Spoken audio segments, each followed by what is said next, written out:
Welcome to Trinidad and Tobago to our News 4 report, a product of the Government Information Services Limited and the Ministry of Communications. I'm Nicola Barreto. Let's take a look at the headlines.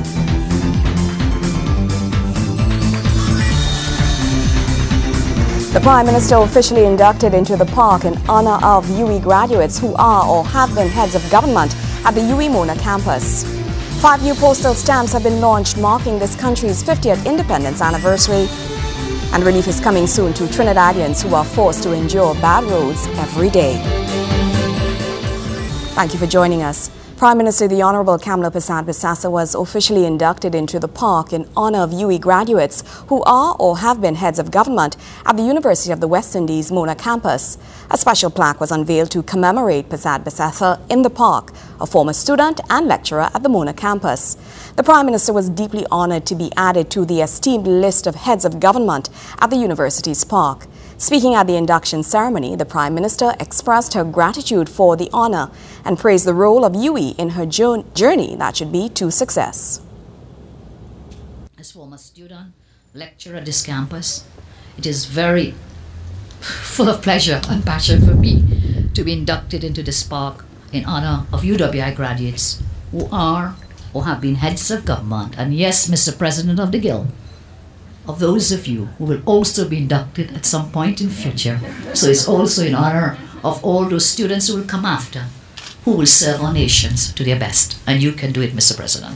As can any person from Taylor Hall, or as can any person from Irving Hall, Chancellor Hall, and Mary Seacole Hall, any of the halls out of Mona, and indeed out of Cave Hill and out of St. Augustine. Our gratitude for this honor and for the confidence as I stand before you. You have molded me here, guided me along the path to where I am today. Many of my most memorable experiences occurred right here during my time at the University of the West Indies. Indeed, this campus formed an integral part of my life's journey, and my time here has contributed significantly to the success I have achieved. Professor the Honorable Gordon Shirley, Pro-Vice Chancellor and Principal of the UWI Mona, delivered opening remarks at the special ceremony and thanked the Prime Minister for her continued support of the University of the West Indies. We're most proud of the fact that we have produced such a large number of Prime Ministers. And we are particularly proud of a Prime Minister who, aside from being a member of the university alumni, was also a member of faculty and has remained an ardent supporter of the university, its regional mandate, and its commitment to the development of our people. Reverend the Honorable Ronald Thwaites, Jamaica's Education Minister, expressed that the government and people of Jamaica were elated at the graciousness of the Prime Minister's visit for the nation's birthday celebration. He explained that the gesture reaffirmed the covenant that exists between the Caribbean islands and the members of CARICOM. On behalf of all of us Jamaicans, we're so happy to welcome you. We extend our hearts to you, and we hope that this gesture of recognition by the university will be a sign to many generations of the potential of higher learning and of the gift that we give to each other in our region. The Prime Minister also took the time to congratulate Trinidad and Tobago, Grenada, Jamaica and the Caribbean on overall performances at the London 2012 Olympic Games. I expect the names of Usain Bolt, Shelly-Ann Fraser-Pryce, who ran against our Kellyanne. But we were very proud of Shelly-Ann and of Kellyanne. Those names have probably been spoken on every street corner, every classroom, market, office, any place you may go. And so on behalf of the people and government of Trinidad and Tobago, I want to congratulate Jamaica for its very sterling achievements of gold at the London 2012 Olympics. And last night when I was listening to the program and I saw someone doing Louis Bennett, and they said when Jamaica people box bread from, can you remind me of the words? Box bread out of where? English people mouth. and so I was reminded when they said that the Jamaicans took over London in the Olympics. Those words were still very important then as they are today. We share your joy. Our own Lalonde Gordon won bronze in the 400 meters final. Our other athletes performed marvelously, making Jamaica, of course yours, and Trinidad and Tobago very proud countries. It has been quite a remarkable year for all of us in the Caribbean family of nations. Indeed, after 28 years of Grenada competed in the Olympics, Kirani James brought home their first gold medal. We also congratulate the people and government of Grenada on that very momentous occasion. We congratulate the Dominican Republic and Cuba, who have also taken home medals and have called the eyes of the world on us in the Caribbean. Prime Minister the Honorable Kamla Persad-Bissassa is the first female Prime Minister and the 16th head of government to be inducted into the park. More news after the break. Stay with us.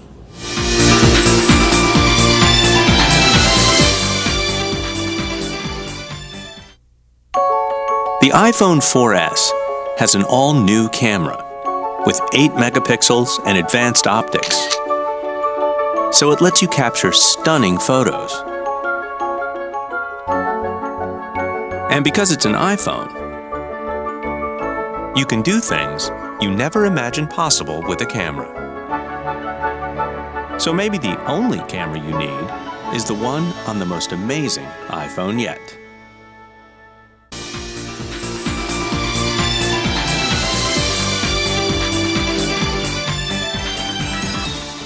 Welcome back. 5 new postal stamps have been launched marking this country's 50th independence anniversary and depicting the great developments and achievements of Trinidad and Tobago since it became an independent nation.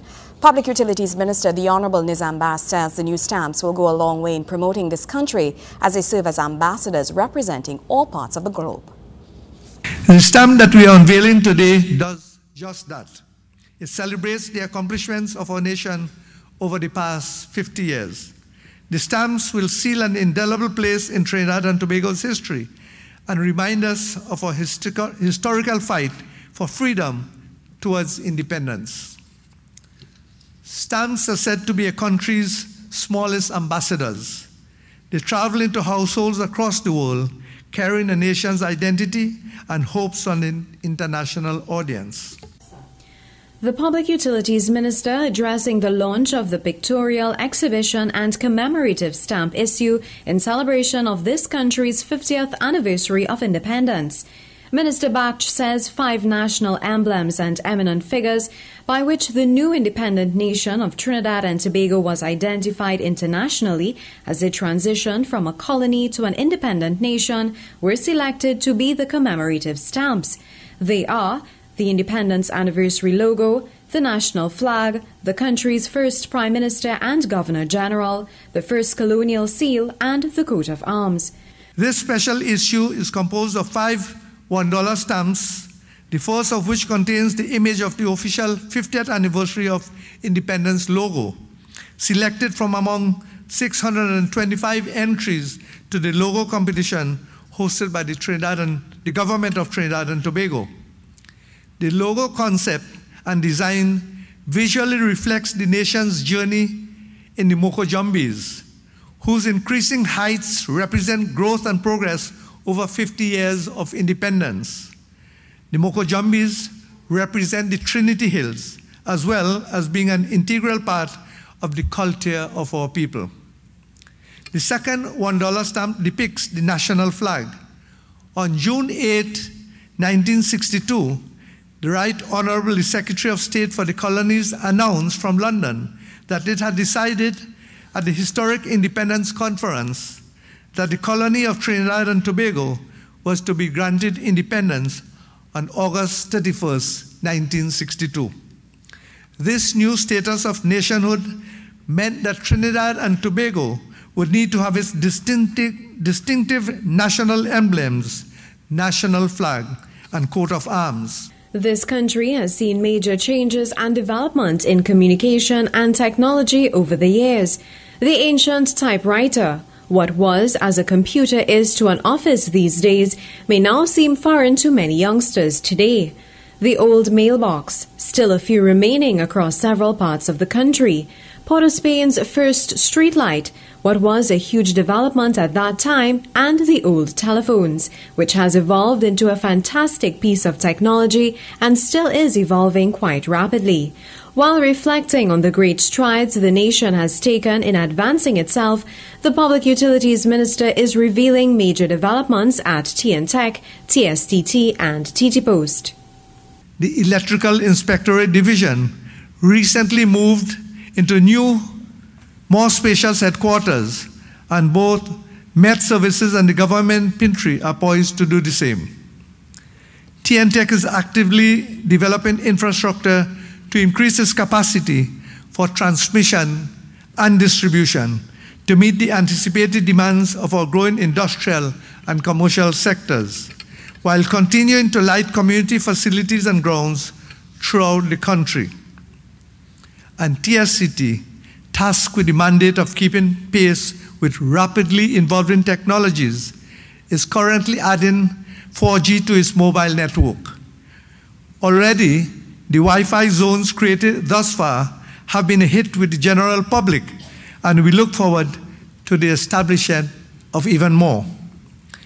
Not to be outdone, TT Post is in the process of instituting a postal code standard address system that will greatly improve the transmission, sorting, and delivery of mail. This new system, which involves the use of a postal code, also known as a zip code, is in keeping with international standards and brings TT Post one step closer to providing its customers with a world-class service. Also present at the event were Minister of Water Resources and the Environment, the Honorable Ganga Singh, Minister of Communications, Senator the Honorable Jamal Mohammed, and Planning Minister, Senator Dr. the Honorable Bo Tiwari. Verna Barath, News 4. News 4 continues after the break.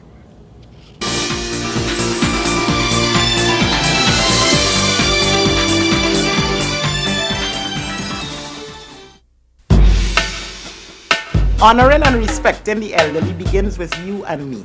And in the event of a disaster, your support before, during, and after will be critical to their well-being. Build a support team where each member will have a specific task. Your team must include someone who is within easy reach of the elderly person. Make an evacuation plan and practice your plan. Stock up on special caregiving items such as incontinence items, cleaning and sanitizing supplies. Have on hand a minimum of 2 weeks supply of all essential medications. In the event of a disaster, accessing medication may become difficult. Keep testing and insulin supplies and do not require refrigeration for diabetics. Secure all medical supplies in a clean, waterproof, easy-to-carry container. Keep a list of medication, caregiving instruction, doctors' names, and contact information. In case an elderly person is relocated to a shelter, this information is vital to their continued care. Dehydration is a serious health problem for older adults. Store at least 1 gallon per person per day. Store at least 3 days' worth. Consider special dietary needs when stocking up on food supplies. Safeguard important documents and provide an ID bracelet or necklace to persons with special needs, such as persons with Alzheimer's disease. Remember, disaster readiness and preparedness begins with you and me. A message from the Ministry of National Security, Office of Disaster Preparedness and Management.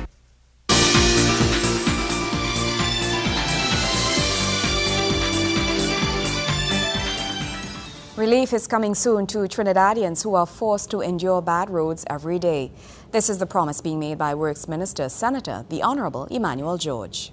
Bad roads in the County Central constituency will soon be no more, so says MP for the area, Dr. the Honorable Glenn Ramadar Singh.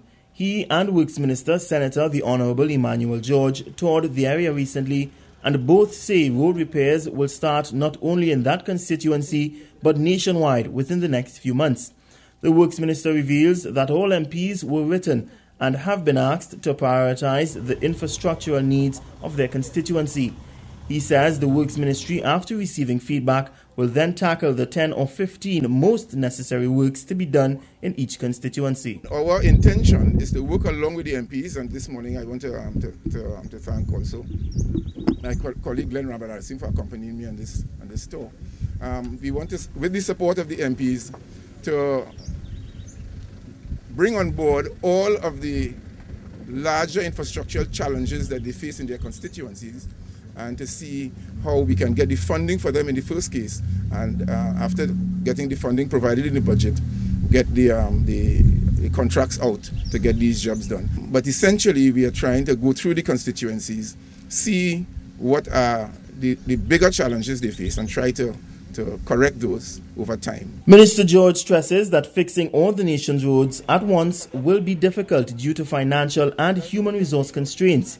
He says it is his hope, however, that over time, his ministry will be able to fix all roads and relieve residents of stress experienced when using bad roadways. We hope that we can do enough in these constituencies to make people's lives a little more comfortable over the coming year, and those that we don't fix in the coming year, we try to fix in the year after that, and so on, so that at some point we will have all of the issues, infrastructure issues that challenge these constituencies addressed. The Works Minister says persons can expect to see extensive work beginning by October after funds are made available to the ministry in the 2012-2013 budget. Gregory McBurney, News 4.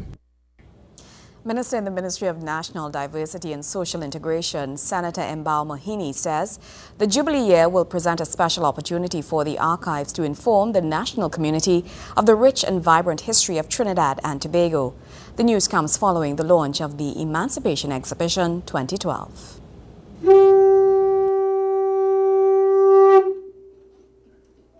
The National Archives of Trinidad and Tobago, as any other archival institution, understands the need to fully embrace and explore the core function of outreach and public education.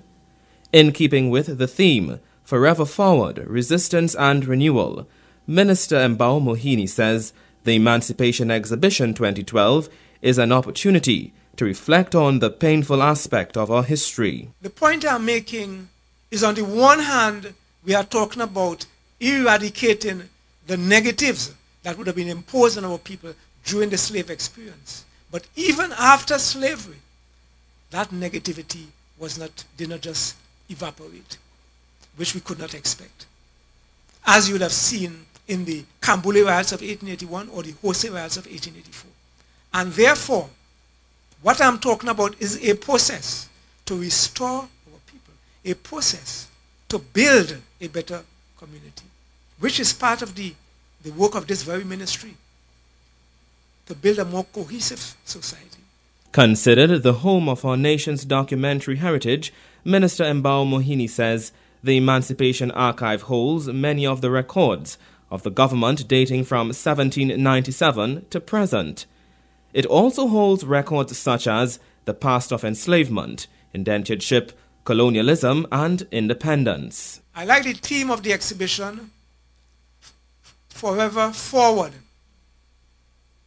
At this point in time, where we are in the process of observing our 50th anniversary of independence, it is important that that concept of moving forward be instilled in the minds of our people, and most importantly, in the minds of our youth and our children.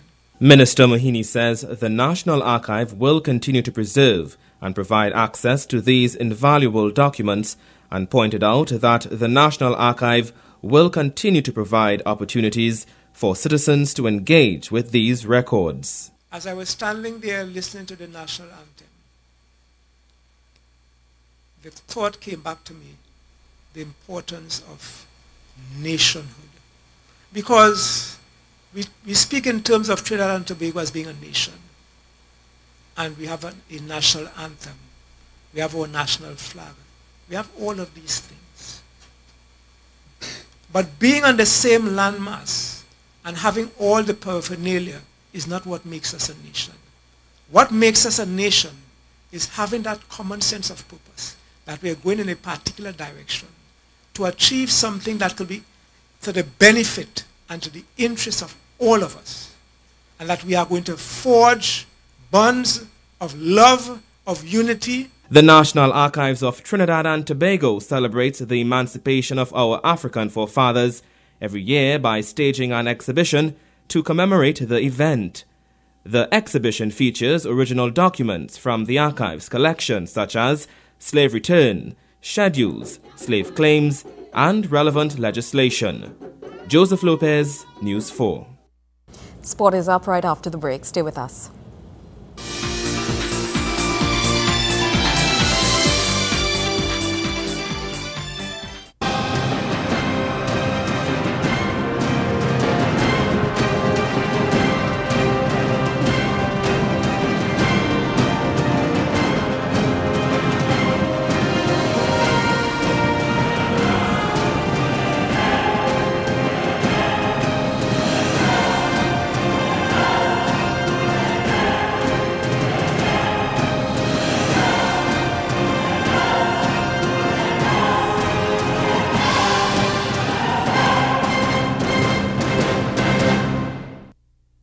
Never leave items like MP3 players, portable DVD players, laptops and briefcases on view inside your vehicle. It is an open invitation for a thief. Don't leave them on show. If you cannot take them with you, place them in the trunk of your car. Remember, crime prevention is everyone's business. A message from the Trinidad and Tobago Police Service.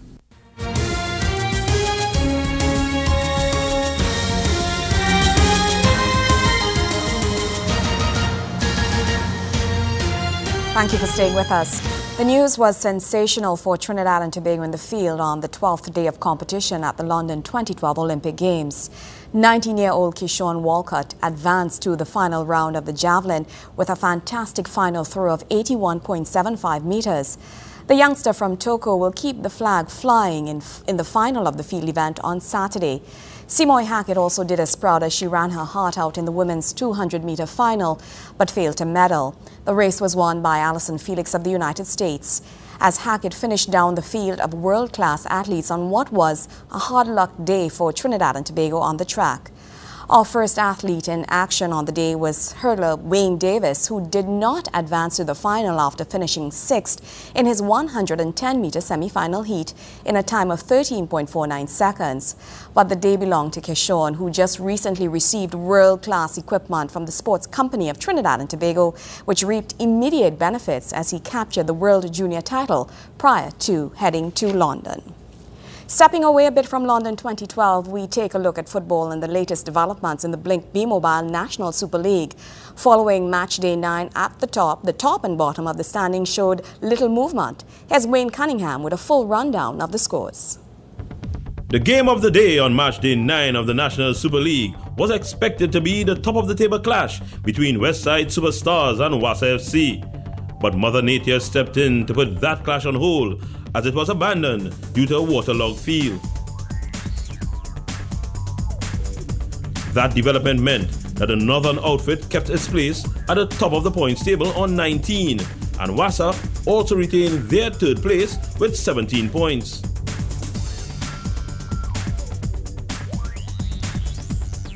Splitting the two is another Eastern squad, Joe Public FC. They travelled to the sister isle and were edged by the home team Stokely Vale FC. Rondell Winchester scoring the lone goal in that encounter to ensure that his team climbed to 4th in the standings. In 5th place is Real Maracas of the Eastern Association. They battled to a hard-fought 2-2 draw with Northerners Defence Force at the Maracas Recreation Ground. Kyode Thomas opened the scoring for the military in the 3rd minute, but that was cancelled out by a 10-minute strike from Isaiah Mejias. Ronaldo Mejias then put the team from the Valley ahead in the 38th minute, but parity was restored 7 minutes later when Dexter Thornhill scored on the stroke of half-time. Both teams had chances for the winner during the muddy second half, but 2-2 it stayed. That result dropped the Defence Force to 10th spot. Tobago's 1976 FC Phoenix, coached by Terry Williams, are in 6th position. They replaced their opponents on the day, FC Santa Rosa, after coming out ahead in a 3-2 clash in Tobago. By the 27th minute, Phoenix were 2-0 up, courtesy goals from Darren Mitchell and Leandro Williams. Keith Lucloy's men answered those strikes with 2 of their own.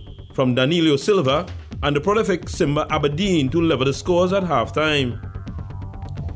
It took a 90th minute item from Andel Noré for the home team to grab all 3 points. Just behind Phoenix in 7th is Central Team Eagles United. They went ahead early in the match versus Southern champs Siparia Spurs as Ian James scored in the 11th minute. But late strikes from Nathaniel Garcia in the 70th and Jesse Edwards in the 72nd secured the 2-1 win, which did not help Spurs climb out of the relegation zone. Beach United remains rooted at the bottom of the standings after suffering their 6th loss of the season. Club Sando doing the damage with goals from Jason Boudram, Sylvester Teasdale and Keston London in a 3-0 win. Matches continue on Sunday nationwide, with the pick of the encounters being FC Santa Rosa versus Westside Stars at the UTT ground in Arima. Wayne Cunningham, News 4 Sports. Well, that's how we wrap up this edition of our News 4 Report, a product of the Government Information Services Limited and the Ministry of Communications. I'm Nicola Barito. Thank you for joining us.